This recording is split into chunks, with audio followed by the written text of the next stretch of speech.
Hello there. Man, it is so nice outside. Absolutely wonderful. It's 59 degrees on January the, is it 6th, 5th? Not sure what the date is. I think it's 6th. And it feels like it is 55. Tomorrow it's supposed to be 65. It's wonderful. I played tennis outside for about an hour and a half today. It was stunning.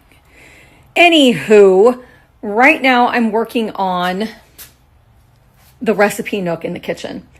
And I can't find certain things that I'm needing, so I'm improvising. I can't find the circular saw. Don't know where that's at. Don't know where the sawhorses are. I wonder why. I can't find a lot of things, so I'm improvising and making a little something here to make it easier for me to cut the board in the back of the nook. All right, my little contraption that I set up works, and I'll show you what I'm doing because I don't have a sawhorse. I can't find them. I can't find the circular saw. So doing it this way is giving me a perfect line cut. And I want the straight cut. And I want the beadboard in the back to be centered, if that makes sense, but I'll show you. This is what I'm using. I'm using a piece of shelving unit, 2 clamps, and a level. And I'm giving enough clearance, of course, away from the shelving unit so I don't cut into it.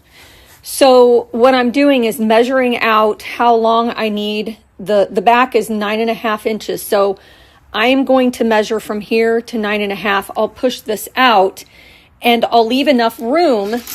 So when I run this will be along the edge of this. This edge will be along the edge of this. So it cuts a straight line. I don't know if stuff like this is helpful, but for people who like to DIY and don't have a lot of the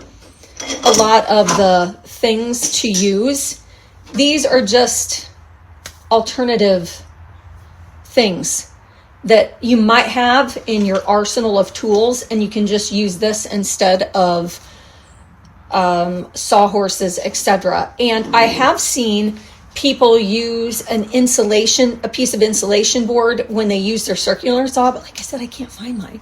So I'm just using this, and I'll show you exactly what it looks like when I measure this out for the first piece on the back. I'll show you what it looks like when I'm actually doing it. The back of my cabinet is 9.5 inches. So I measured 9.5 inches in. You can see the line right there.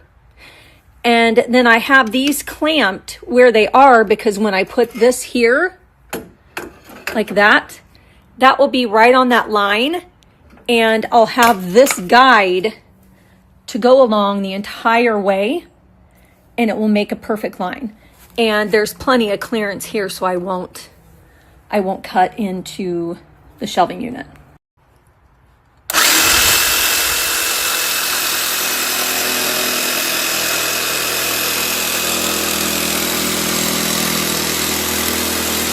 So this is what the first piece looks like. And I wanted to put this one in first so the other ones would go on top of it. I'm doing the sides first, then I'm going to do the bottom, and then I'll do the shelf. So yeah, this is it. And then I'm going to paint it the same color as the rest of the cabinets are. So let's go cut the next one. So for the next piece, I want this edge to be very clean.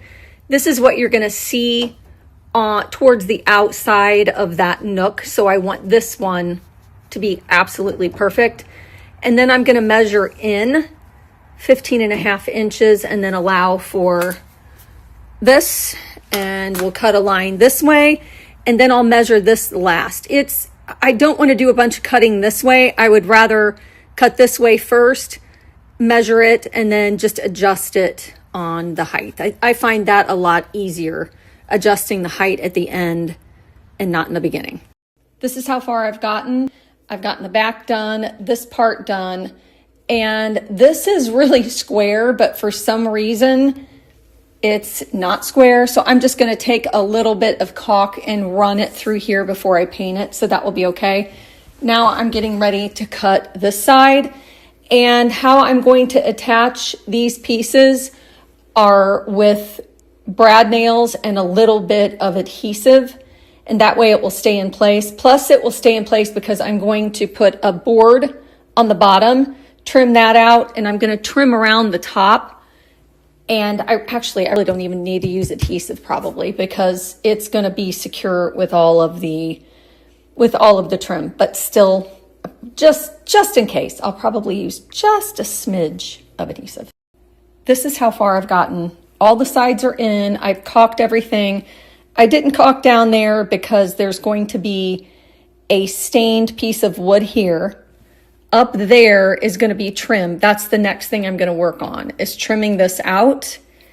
And then I'll work on the bottom piece here, and then I'll put the shelf in, and then it's done. I'm done for today. I don't want to show you any more because it's getting really good. It is muy bueno. Very, very good. It looks 1,000 times better already, just with the beadboard, some of the trim, and painted. So tomorrow, I'm going to take Bub for a long walk.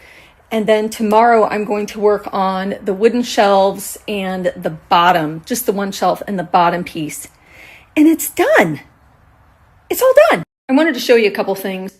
One, if you know me, if you've been around for a while, I've been looking for a tray of some sort to sit on my countertop that would hold my salt and pepper shakers, candle, etc. I found something that's perfect. I also wanted to show you, I shared, well, let me show you this first. I found this little tray at Target, and it's actually a Lazy Susan, which I think is so cool. I have it sitting right by my stove, and it's got my salt and pepper shakers that I searched high and low for. The salt has some white sea salt, and then I have this little salt cellar. This has the pink Himalayan salt, and then I have a faux thyme plant. I think this is thyme. Yeah, it's thyme. I don't think it's rosemary. And then I have a candle, and then I also have this spoon rest that I think is perfect for here, because I usually make this into a big mess. And with this spoon rest, it just works out really well.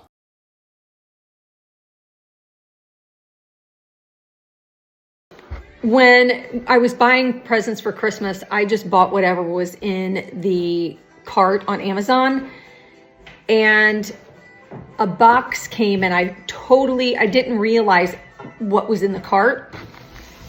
And I bought these for Rob. I wrapped them up for Christmas, and he started laughing because he remembers putting them in the cart but never ordered them. These are men's socks. I don't know if your man loves a good pair of socks, but Rob always wears stylish socks. Now, that makes a lot of sense with his style. But 12 in a box. These are crew socks. They come up right underneath your calf. They come in a lot of different patterns. This is like a really fun pair or box of socks. They also come in plain white, plain black, argyle, only black and white, stripes, etc. But these are such a great price too, and they are great quality.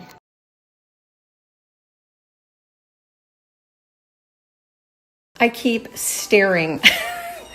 Every time I work on a project, I keep staring at it. I keep looking at it and thinking, why did it take me this long to do something with it? It is night and day. I cannot wait to show you what it looks like.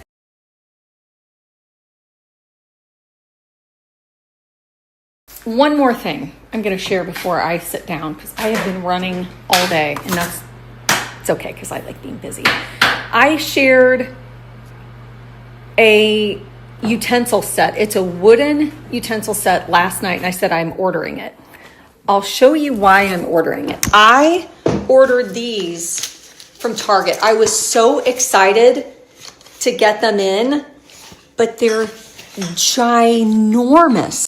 I ordered these and I was so excited until they came in, and they're really, really big. And I was looking at the ones on Amazon, and they're a lot shorter. Like this is really long. Like this is almost as long as my arm.